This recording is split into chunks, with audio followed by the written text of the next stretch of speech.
안녕하세요. 남북한 관계 수업입니다. 자, 오늘은 냉전의 종식과 남북한 분단 구조에 대한 논의들을 해보겠습니다.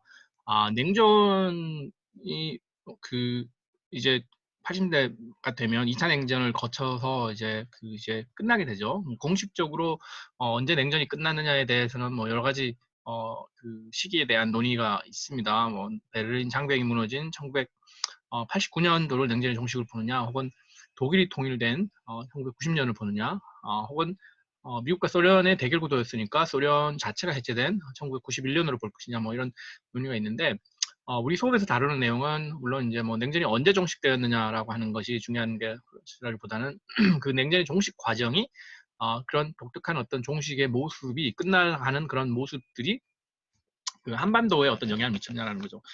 여러분들 잘 아시다시피 그 한반도의 분단이라고 하는 것은 2차 대전이 끝나면서 냉전의 시작과 크게 연관이 되어 있는 것이죠. 그러니까 미국과 소련이 어떤 대결 구도라는 것이 한반도에 영향을 미쳤고, 그 38선을 중심으로 해서 그 북쪽에는 소련이 그 일본의 그런 무장 해제를 했고, 그 남쪽에서는 38선 남쪽에서는 미국이 주도해서 일본군이 무장 해제를 하면서 그건 어떤 편의상의 그런 그 선이었는데, 그것이 이 나중에 그 남북한 사이의 어떤 경계선처럼 돼버렸죠. 그리고 1950년대 한국 전쟁을 거쳐서 다시 이제 휴전선으로 이제 그 그어지게 됐는데, 이런 이제 냉전이 시작되어 가는 모습들이 남북한이 분단되고 또 이런 남북한 관계를 만들어낸 모습이라고 한다면, 사실은 이 냉전이라고 하는 것이 상당히 중요한 그런 그 한반도에 영향을 미쳤다라고 볼 수 있고, 냉전의 종식 자체도 그러면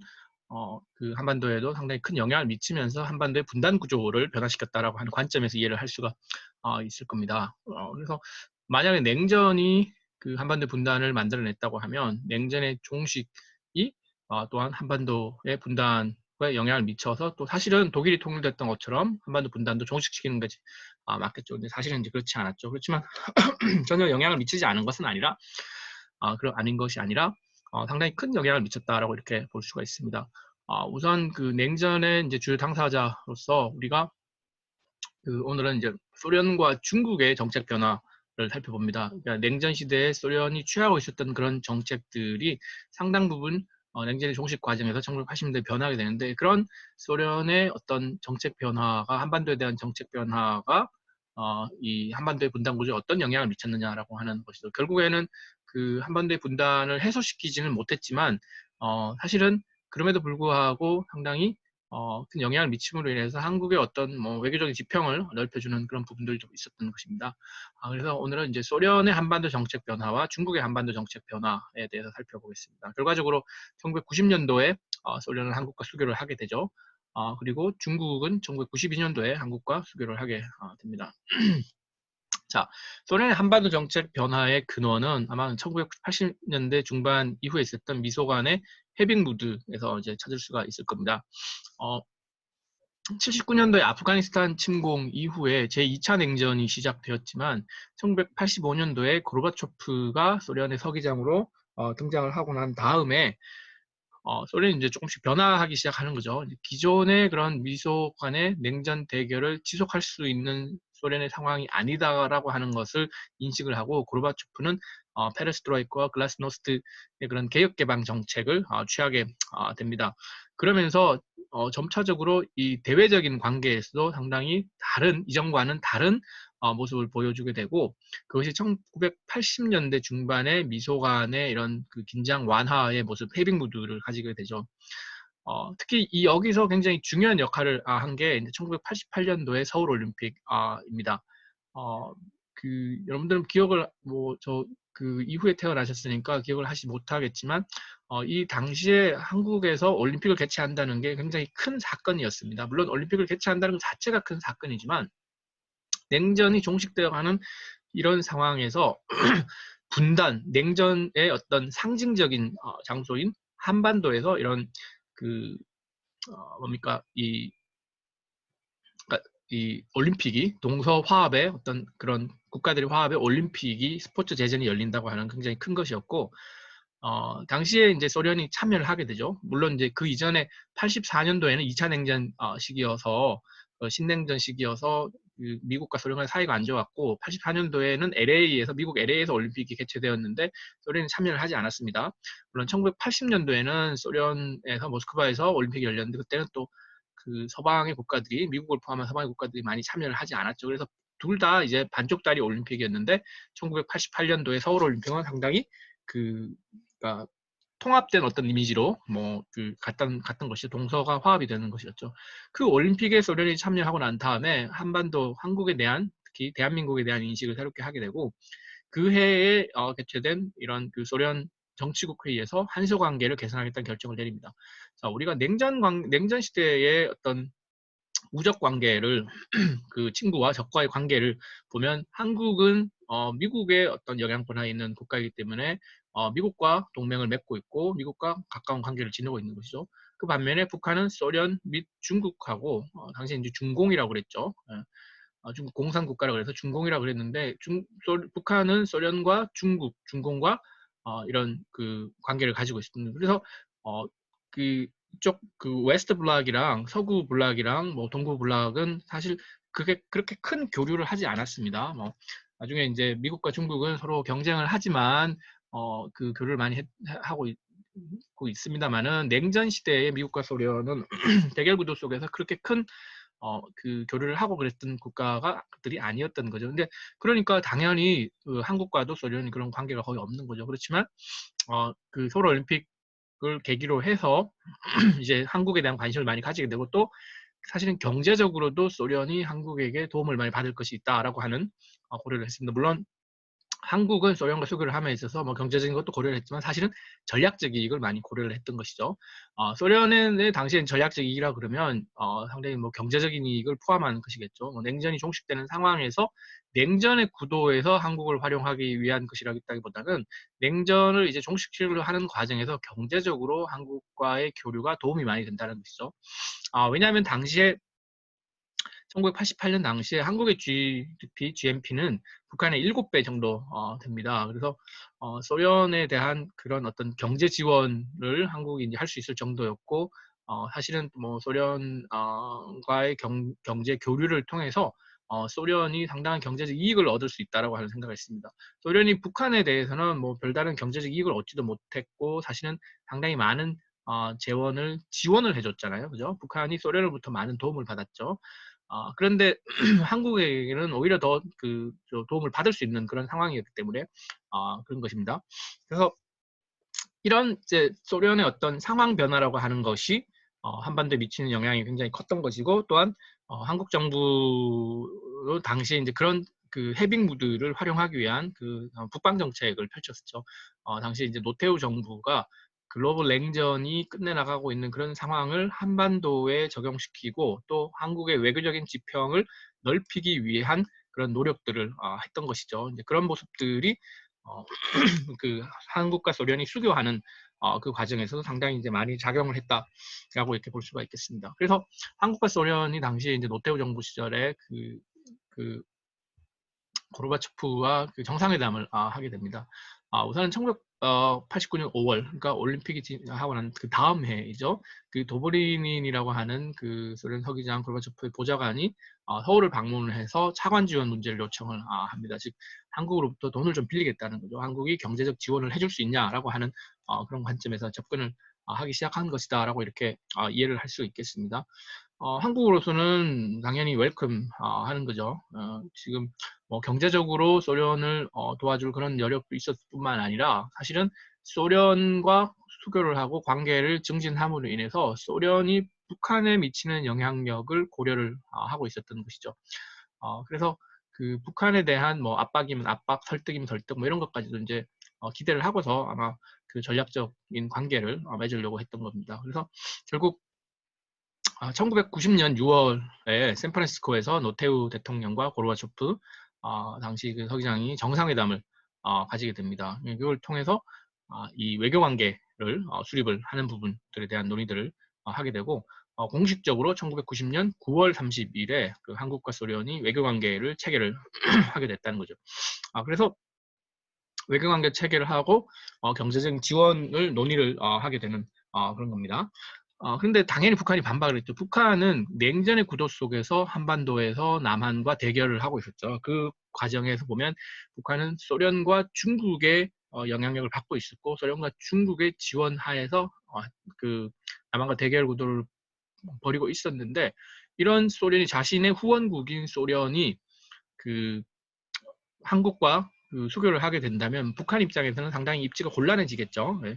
그런 관점을 소련도 이미 알고 있었고 따라서 이제 그런 부분들을 피하기 위해서 북한을 설득하기 위해서 당시 이제 셰바르드나제 외무장관을 방북을 하게 됩니다. 이 셰바르드나제 외무장관이 북한에 가서 그 김일성을 만나서 그 북한을 이 세계 질서의 변화를 설명을 하고 소련의 대외 정책적인 변화를 설명을 하기 했던 것이죠. 그래서 1990년 9월에 셰바르드나제 외무장관이 북한에 갑니다. 근데 사실 그 김일성을 만나서 설득을 하려고 그러는데 김일성이 만나주지 않아요. 한서 수교가 북한에도 이득이 될 거라고 한국과 소련의 수교가 북한에도 이득이 될 거라고 그 설득을 했는데 북한은 엄청 반발하죠. 왜냐하면 북한의 입지가 그만큼 더 줄어드는 그러니까요. 실제 북한은 미국하고 관계 개선을 하지 못하고 있는 상황에서 한국만이 남한만이 소련과 관계 개선을 하면 이게 균형이 무너지는 거잖아요. 그래서 북한이 반발하게 됐고 김일성은 만나지 않았어요. 대신 이제 김일성 대신 김영남 당시 외교부장이 셰바르나제 외무장관을 이제 만났죠. 만나서 이야기를 하면서 이제 셰바르나제가 북한에게 설득을 하죠. 이제 북한과 소련의 관계를 계속해서 유지를 할 수 있다. 소련이 한국과 수교를 하는 것이 북한과 소련의 관계에 영향을 미치지 않는다라고 설득을 했는데 당시 북한이 상당히 많이 반발을 하게 됩니다. 왜냐하면 그만큼 그 소련의 어떤 후원을 잃게 됨으로 인해서 한반도에서 그 북한이 가지고 있는 어떤 위치가 흔들릴 수 있다는 것이죠. 그 과거로 이제 거슬러 올라가 보면 그 뭡니까 한 40년 전에 한국 전쟁이 그 1990년부터 40년 전에 한국 전쟁이 발발했을 때 역시 김일성이 소련의 스탈린에게 도움을 요청해서 그렇게 전쟁을 일으켰던 거 아닙니까? 그만큼 북한에게 소련은 굉장히 절대적으로 중요한 그런 국가이기 때문에 이런 모습들이 상당히 크게 다가왔던 거죠. 소련의 정책 변화가 상당히 크게 다가왔다라고 이렇게 볼 수가 있습니다. 그래서 그 북한에 대해서 그 굉장히 그 소련 정부가 그 이런 그 한국 승인에 대해서 반발을 크게 하게 되고요. 이런 부분들이 이 상당히 당시에 이제 북한과 소련과의 관계를 굉장히 어렵게 만드는 그런 요인이었다고 볼 수가 있습니다. 특히 이제 북한은 1961년도에 북소의 이제 안보 조약이죠. 동맹을 맺었으니까요. 동맹 조약에 이제 이 사문화 보고 반발을 하게 됩니다. 이를 통해서 그 북한은 이제 앞으로 어떻게 해야 될 것이냐, 뭐 이런 것들에 대한 고민을 굉장히 많이 하게 되겠죠. 그러면서 당시에 이제 방북을 때 셰바르드나제에게 핵무기 개발을 위협을 했습니다. 북한이 뭐라고 했냐면 당시에 북한이 소련에게 의존하고 있었던, 즉 해구산이죠. 예, 의존하고 있었던 것을 북한이 스스로 할 수도 있다, 마련할 수도 있다, 이런 식으로 핵무기 개발 위협을 합니다. 즉 소련이 북한에 제공하고 있었던 안보 수단을 직접 개발할 수 있다라고 하는 건데 이건 핵무기 개발 위협하는 것이고 아시다시피 그 이후에 북한은 핵무기 개발 프로그램을 가지고서 핵실험을 하고 핵무기 개발에 성공을 하게 됩니다. 당시의 노동신문에 보면 그러니까 소련의 그런 그 정책 전환에 대한 굉장히 신랄하게 비판을 하는 논설이 있는데 그 논설 제목이 달러로 사고 파는 외교 관계라는 거예요. 즉 아까 한서술교 당시에 그 소련은 경제적인 이해를 되게 많이 고려를 하고 한국에 차관을 요청했었다라고 얘기를 했죠. 그러니까 북한 입장에서 보면 냉전 시대의 그런 전략적 이해 관계가 아니라 달러, 그러니까 돈을 주고 외교 관계를 샀다라고 이렇게 비판을 하는 것이죠. 그리고 과거에 소련이 할 수 있는 행동이 아닌데 한국이 돈을 주고 소련을 샀다라고 하면서 그런 어떤 관계의 진전을 폄하하는 노력들을 하고 당시에 이런 그 북소 관계가 굉장히 많이 냉각되게 되었다라고 이렇게 볼 수가 있습니다. 북한의 위기는 상당히 컸습니다. 당시 그 김일성 주석이 이 셰바르나제를 만나주지 않고서 고민을 하다 이제 중국 지도부들과 만나게 됩니다. 그러면서 중국 지도부에게 질문을 했다 그래요. 붉은 기는 얼마나 더 나부낄 수 있을 것인가라고 하는데 즉 사회주의 국가가 얼마나 더 오랫동안 생존할 수 있을 것인가에 대한 질문을 한 것이죠. 그만큼 위기의식이 컸다고 볼 수가 있습니다. 왜냐하면 당시에 소련의 고르바초프 이후에 변하고 있었고 또 소련의 변화에 따라서 동유럽 국가들도 변하고 있었습니다. 즉 헝가리나 폴란드, 유고, 당시 유고슬라비아, 체코슬로바키아, 불가리아, 뭐 루마니아 이런 국가들이 모두 다 변화하고 있었는데 이런 국가들에 대해서 한국이 소위 북방 정책이라고 그래서 구소련과 사회주의권 국가들과의 외교 관계를 수립을 하게 됩니다. 그만큼 그 북한으로서는 이게 충격적일 수밖에 없는 그런 모습이라고 볼 수가 있습니다. 왜냐하면 북한의 외교적 지평은 넓히지 못하고 있는 상황에서 남한이 이런 외교적 지평을 넓힘으로 인해서 북한과 친했던 국가들과 국가들의 접근을 하게 되면 그만큼 북한은 고립될 수밖에 없는 것이죠. 특히 루마니아와 동독의 사례가 북한에게 충격적이었습니다. 루마니아와 동독은 북한이랑 친한 나라고 특히 루마니아의 그 차우세스크 같은 경우에는 거의 뭐 그 루마니아에서 어떤 통치가 북한과 유사한 모습이었는데 루마니아가 그 민주화되고 사회주의 체제가 전환되면서 그 차우세스크가 처형되게 됩니다. 그 말은 이 통일한 것이 북한에서도 발생할 수 있다라고 하는 위기의식을 가지게 되는 것이고 또 동독에서도 잘 아시다시피 호네커가 실각을 하게 되면서 동독이 무너지는 거죠. 그리고 이제 1990년도에 그 서독에 흡수되어서 통일되는 그런 모습을 볼 수 있습니다. 이런 것들이 북한에게 상당히 충격적인 것으로 다가오는 것이죠. 1989년도에 베를린 장벽이 붕괴되었다라고 하는 것은 한반도에서 어떤 휴전선의 그런 붕괴 가능성, 그걸 통해서 남한 주도의 통일될 가능성에 대한 생각을 할 수 있는 것이고 또 1990년도에 서독이 물론 민주적 투표에 의해서 동독 주민이 자발적으로 했지만 그렇지만 뭐 결과적으로는 동독이 서독에 의해서 이제 흡수되는 원래 이제 기본적으로 이제 서독이라고 하는 국가에 흡수되면서 이제 독일이 통일되는 그런 모습을 보면 북한은 엄청나게 큰 그런 위기 의식을 느낄 수밖에 없었겠죠. 그래서 그 셰바르드나제가 북한을 방북하고 난 후에 이제 김일성이 만나주지 않고 있다가 나중에 이제 중국에 가서 방중을 하게 됩니다. 중국에 가서 중국 지도자들과 이런 부분들에 대한 이야기를 하게 됩니다. 그것이 상당히 당시에 김일성 주석이 엄청나게 큰 위기의식을 가지고 있었다라고 하는 점을 반영한 것이다. 라고 이렇게 볼 수가 있겠습니다. 북한 역시 이런 부분들에 대응을 합니다. 즉 한국이 소련과 수교를 하고 나중에 92년도에 이제 중국과 수교를 하면서 그리고 동유럽 국가들과 수교를 하니까 그만큼 이런 외교적인 지평을 넓혀가는 과정들을 보면서 북한 역시 그런 시도를 하게 되는 거죠. 즉 한국이 소련 및 중국과 관계 개선을 했다면 북한은 일본과 그리고 미국하고 관계 개선을 하면 되겠죠. 그러면 기존의 냉전 구도가 냉전 구도 해체가 한반도에 미치는 영향이 한국에만 유리하게 되는 것이 아니라 북한 쪽도 비슷한 형태로서 영향을 받으면서 진행될 수 있는 것이니까 그렇죠. 그래서 북한은 일본과의 관계 개선을 시도를 했습니다. 그래서 당시 이제 일본의 그 정계 실력자라고 하는 그 가네마루 신이라고 하는 정치인이 1990년 9월에 평양을 방문을 하게 됩니다. 그래서 양국의 국교 정상화도 논의를 하게 됐어요. 근데 사실은 이제 뭐 그게 그때 잘 되지 못했죠. 그렇지만 북한 역시 그러니까 그 72년대 7.3 공동성명을 했던 것처럼 이런 새로운 변화에 대해서 또 남북 접촉을 통해서 남북 대화를 통해서 이 문제에 또 적극적으로 대응을 하려고 하는 노력들을 했습니다. 그래서 1990년도에는 남북한이 그 상호 방문을 하고 회담을 하고 이런 부분들이 91년까지 지속이 되었고요.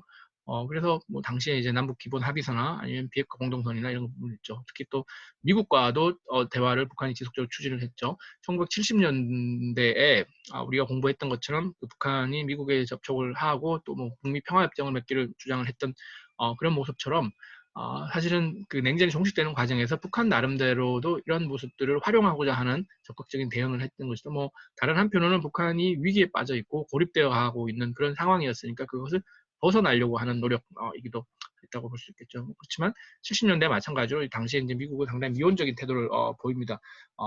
그때도 그랬지만 예전에도 그랬지만 북한에게 별로 미국이 얻을 게 없는 거죠. 석유가 나는 것도 아니고 경제적으로 부강한 나라도 아니기 때문에 특별히 관심을 가지지 않고 뭐 이렇게 적극적으로 접촉을 하지 않았던 그런 모습을 볼 수가 있습니다. 그래서 결국에 성공을 하지 못하고 한반도의 당시 이제 균형이 남쪽으로 이렇게 좀 기우는 그런 모습이 나타나게 되는 것이죠.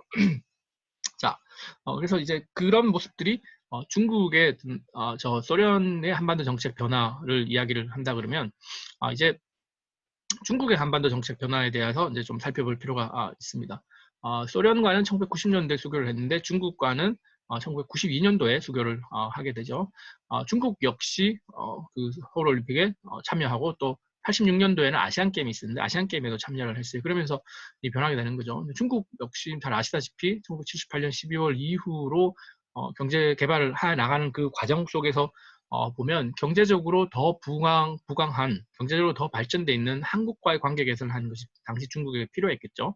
뭐 투자도 받는 것이 필요하고 또 기술적으로 도 한국에게 뭐 얻어갈 것이 많으니까 그런 모습 속에서 한국과의 관계 개선을 하고 있었습니다. 그래서 당시에 이제 외교 관계를 맺는 것은 92년도에 맺은 것은 전략적으로 뭐 어떤 정치적인 결정이었지만 그 이전부터 사실은 북한과 중국 사이에서 이렇게 관계가 그러니까 한국과 중국 사이에서 관계가 상당히 진전이 되는 거죠. 당시 한중 간의 교역 규모는 북중 간의 보다 7배가 더 많았다라는 겁니다. 그래서 이 숫자를 잠깐 살펴보면 1979년도에는 1,900만 불인데 80년도에는 1억 8천만 불로 이게 거의 한 10배 정도 증가한 것이죠. 그리고 한 4년이 지나니까 그것이 한 3배 이상 또 증가가 된 것이고 그리고 그것이 몇 배씩 계속해서 이렇게 증가되고 오면서 1988년도에는 31억 달러 정도 되는 거죠.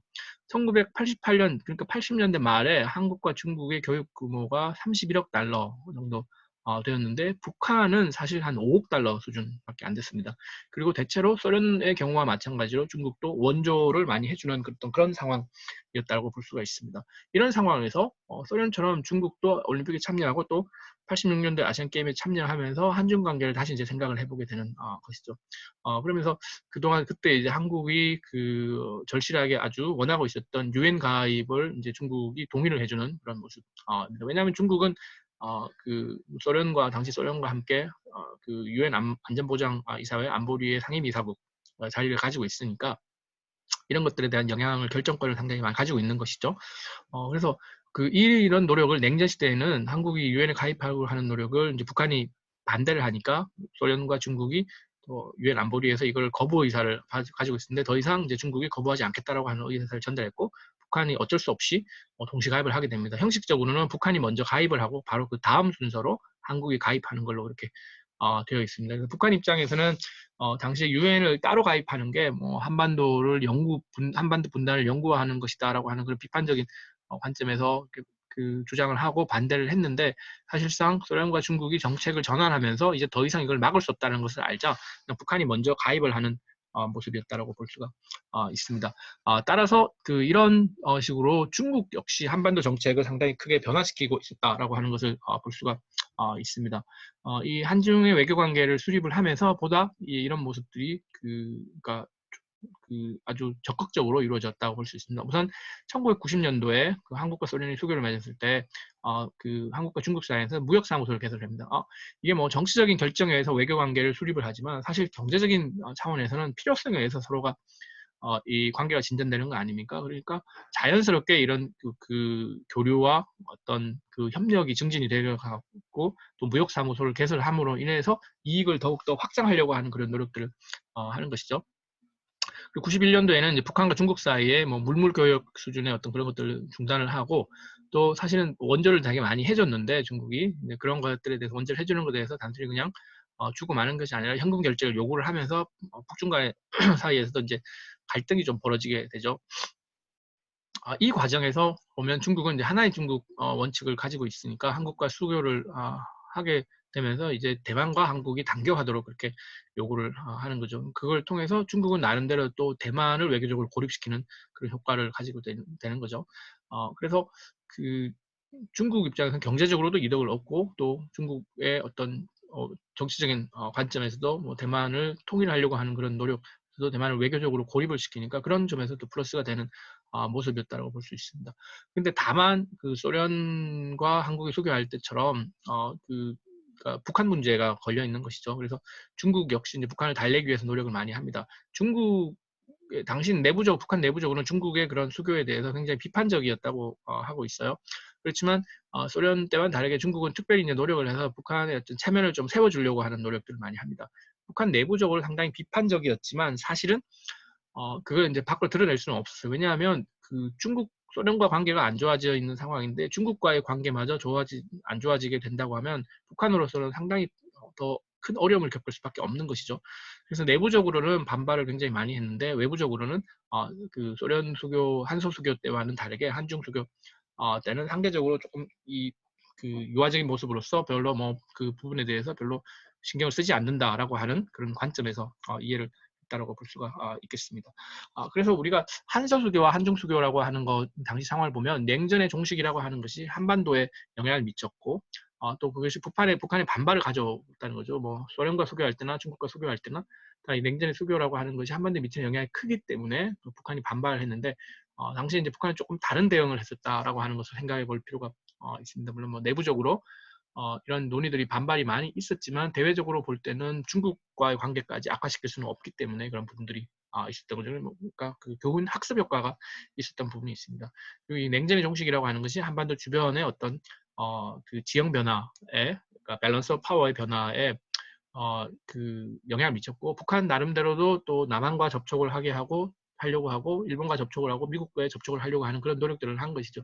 나름대로 적극적으로 그 북한 나름대로 대응을 했는데 이게 잘 이루어지지 못했던 측면들이 있습니다. 물론 그런 이유는 아마도 이제 북한이 가지고 있는 그런 어떤 독특한 그 체제의 경직성 때문에 그런 것이죠.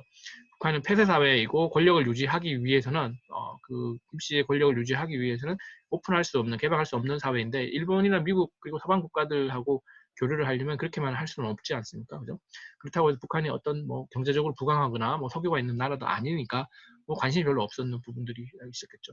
그래서 그 이런 상황에서 북한이 이제 그 점점 더 어려워지는 측면이 있고 또 한국 정부는 당시 노태우 정부는 북방 정책을 통해서 이런 그 소련과 중국과의 관계 개선을 통해서 한반도 문제를 해결하려고 하는 그런 노력들을 하게 됩니다. 즉 냉전의 종식이라고 하는 게 대외적으로 그 중국과 소련의 한반도 정책 변화를 가져왔고 그것이 이제 한반도에 영향을 미치고 있었던 부분들이었다. 뭐 이런 말씀을 그 드릴 수가 있겠습니다. 자, 그래서 오늘은 소련과 중국의 정책 변화를 통해서 이 부분에 대한 이것들이 이제 한반도의 남북 관계에 어떤 영향을 미쳤는지에 대해서 좀 살펴봤습니다. 오늘 강의는 여기까지입니다. 감사합니다.